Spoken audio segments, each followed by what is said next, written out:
आज तक रेडियो सुनता है सारा जहां।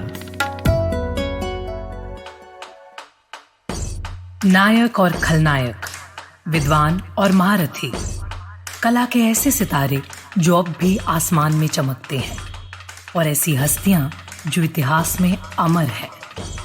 उजले व्यक्तित्व के धनी भी और स्याह पहलुओं के लोग भी।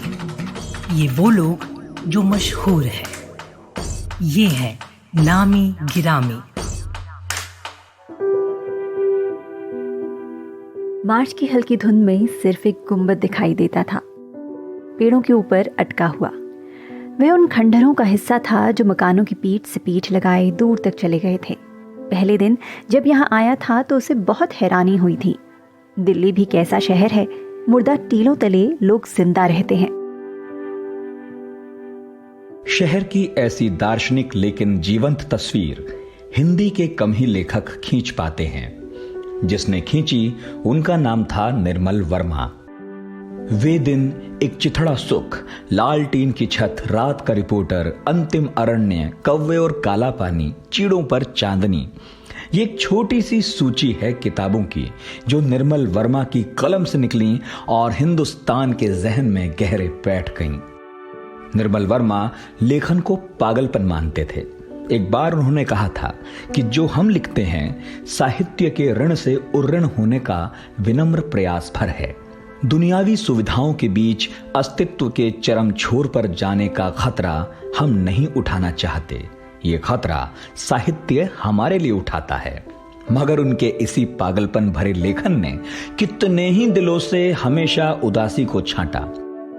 कुलदीप मिश्र की आवाज में चीड़ों पर चांदनी यात्रा वृतांत का ये तसल्ली देने वाला अंश सुनिए, जो आज के वक्त वाकई रुई के उस नरम फाये जैसा है जो किसी सुलगते जख्म पर रख दिया गया हो। हम ट्राम से उतर गए हैं। बीच में अंधेरी गली है। पास ही एक छोटा सा नाला है जिसके दोनों ओर नए बनते मकानों का मलबा पड़ा है।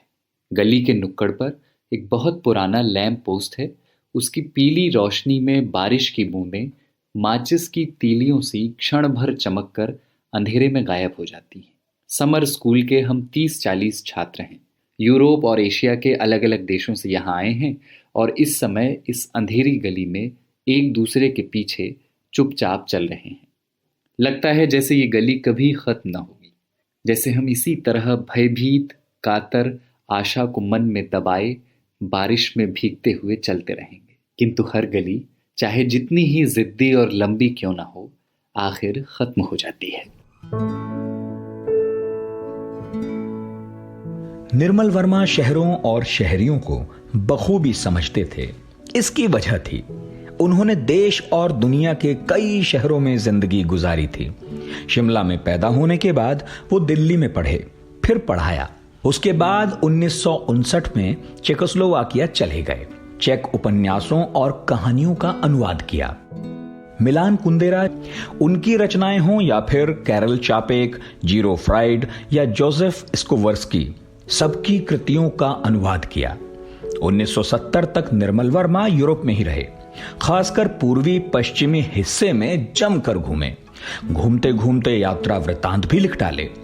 उन्होंने यूरोपीय समाज को करीब से जाना समझा और इसकी झलक उनके लिखे हुए में भी दिखती है। विख्यात लेखक प्रियदर्शन याद करते हैं, निर्मल वर्मा की जो पहली किताब मैंने पढ़ी थी वह उनका उपन्यास एक चिथड़ा सुख था, और उस उपन्यास ने जैसे मुझ पे जादू किया था। ये शायद 87-88 का साल रहा होगा। 1990 में जब मैं पहली बार दिल्ली आया तो दिल्ली को मैं बिल्कुल निर्मल वर्मा की आंखों से देखता रहा था। जैसे बहुत सारे लोगों के लिए ये दिल्ली मीर की, गालिब की, जफर की और दूसरे लोगों की दिल्ली है, मेरे लिए वो निर्मल वर्मा की दिल्ली थी। ओडियन सिनेमा का जिक्र है, वहाँ से नायिका चलते हुए फिरोज शाह रोड पे आती है, एक पेड़ से लग के रोती रहती है। वो सब जैसे मेरी आंखों के सामने घूमता रहता था कि रे यहाँ निर्मल के किरदार होंगे, यहाँ निर्मल वर्मा की यादें हैं। तो एक चिथड़ा सुख के बाद, हालांकि उनके बाकी लगभग उपन्यास तो सारे पढ़े, दूसरी किताबें भी ढेर सारी पढ़ डाली। वे दिन मुझे बहुत पसंद आया। लाल टीन की छत उतना पसंद नहीं आया। अंतिम अरण्य पर मैंने अशोक वाजपेयी और नामवर सिंह के साथ दूरदर्शन पे एक बातचीत की थी अंतिम अरण्य उपन्यास पे निर्मल वर्मा के। निर्मल वर्मा ने कब लिखना शुरू कर दिया था वो कभी खुद नहीं जान सके। इतना जरूर था कि शुरुआत में उनका रुझान वामपंथ की ओर था, लेकिन जीवन के अंतिम पड़ाव में लोगों के लिए जानना कठिन हो चला था कि उनके राजनीतिक विचार अब क्या हैं। सुनिए निर्मल वर्मा को कि उन्होंने किन लेखकों को पढ़कर लिखने की प्रेरणा पाई। पुस्तकों को पढ़ने का शुरू से ही बहुत शौक था। बचपन से ही चेखव, टॉल्स्टॉय, प्रेमचंद की कहानियाँ, उपन्यास पढ़ा करता था और मुझे लगता था कि जीवन के जो बिखरे हुए अनुभव हैं वो इन लेखकों ने अपनी कहानियों और उपन्यासों में एक ऐसे सत्य के रूप में निरूपित किए हैं जिससे मुझे अपने जीवन में बहुत शांति मिलती थी। धीरे धीरे बड़ा होता हुआ मैं लिखने की तरफ मुड़ गया। ये मेरे दिमाग में बिल्कुल स्पष्ट नहीं है। निर्मल वर्मा ने अपनी जिंदगी के आखिरी दिन दिल्ली में गुजारे। 12-12 घंटे काम करते थे, आडंबरहीन जीवन जीते थे। उनकी तुलना किसी से भी कर पाना मुश्किल है, लेकिन ये बात बहुत लोग कहते हैं और सच भी है कि उनके बाद की सारी पीढ़ियों ने उनसे कुछ ना कुछ लिया ही है। कहने को बहुत कुछ है और याद करने को भी, लेकिन एक बार फिर समय की पाबंदियों की इज्जत करनी है। फिर भी जाते जाते परवेज आलम साहब की आवाज में सुनिए निर्मल वर्मा की कहानी 1.5 इंच ऊपर का एक दिलचस्प अंश, और दीजिए इजाजत नितिन ठाकुर को। आदमी को जमीन से करीब 1.5 इंच ऊपर उठ जाना चाहिए, इससे ज्यादा नहीं, वरना वो ऊपर उठता जाएगा और फिर इस उड़ान का अंत होगा पुलिस स्टेशन में या किसी नाली में, जो ज्यादा दिलचस्प चीज नहीं है। लेकिन कुछ लोग डर के मारे जमीन पर ही पांव जमाए रखते हैं। ऐसे लोगों के लिए पीना न पीना बराबर है। जी हां, सही फासला है 1.5 इंच ऊपर। इतनी चेतना अवश्य रहनी चाहिए कि आप अपनी चेतना को माचिस की तीली की तरह बुझते हुए देख सकें। जब लौ उंगलियों के पास सरक आए तो उसे छोड़ देना चाहिए, उससे पहले नहीं, ना बाद में। कब तक पकड़े रहना और कब छोड़ना चाहिए, पीने का रहस्य इस पहचान में छिपा है। मुश्किल यह है कि हम उस समय तक नहीं पहचान पाते जब तक 1.5 इंच से ऊपर नहीं उठ जाते, और फिर वो किसी काम का नहीं। शायद ये बात सुनकर आप हंसेंगे कि पहचान तभी आती है जब हम पहचान के परे चले जाते हैं ना। मुझे बुरा नहीं लगेगा अगर आप हंसकर मेरी बात को टाल दें। मैं खुद कभी कभी कोशिश करता हूं कि इस आशा के साथ रहना सीख लूं कि कई चीजों को ना जानना ही अपने को सुरक्षित रखने का रास्ता है। आप रफ्ता रफ्ता इस आशा के साथ रहना सीख लेते हैं, जैसे अपनी पत्नी के साथ रहना सीख लेते हैं, एक ही घर में बरसों तक। हालांकि एक संशय बना रहता है कि वो भी आपका खेल खेल रही है।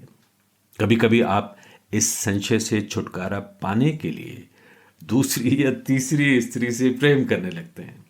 ये निराश होने की शुरुआत है, क्योंकि दूसरी स्त्री का अपना रहस्य है और तीसरी स्त्री का अपना।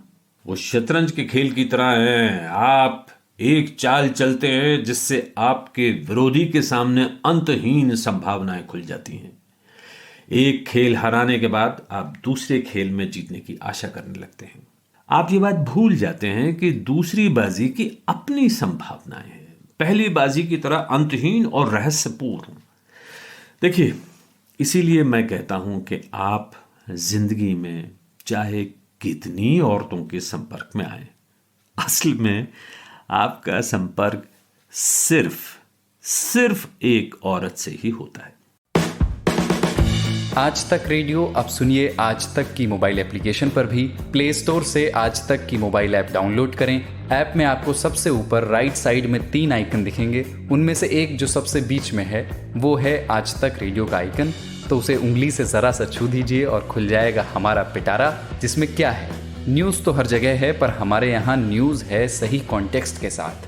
खबर तो आ गई, पर खबर से आगे की बात क्या है, उसका एनालिसिस आपको हमारे यहाँ मिलेगा। और इस ठिकाने पर सिर्फ खबरें ही नहीं हैं, ज्ञान की बातें हैं, मज़ेदार किस्से हैं, बतकही है और भी बहुत कुछ जिसका स्वाद लेने के लिए इस गली के चक्कर लगाते रहें। आज तक रेडियो कहते हैं इसे, सुनता है सारा जहां।